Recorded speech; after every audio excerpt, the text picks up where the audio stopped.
মানুষ মরে যাওয়ার পরেও যে 7টা জিনিস তার কবরে পৌঁছায় তার মধ্যে একটা হচ্ছে মসজিদান বানাহু, সে যে মসজিদ বানিয়ে গিয়েছে ওই মসজিদের সওয়াব। সুবহানাল্লাহ পড়েন।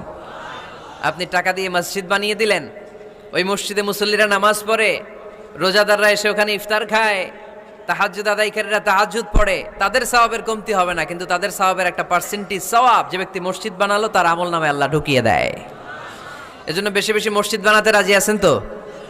আল্লাহর হাবিব সাল্লাল্লাহু আলাইহি ওয়াসাল্লাম বললেন, সাবআতুন ইউযিল্লুহুমুল্লাহু ফি যিল্লিহি ইয়াওমা লা যিল্লা ইল্লা যিল্লু।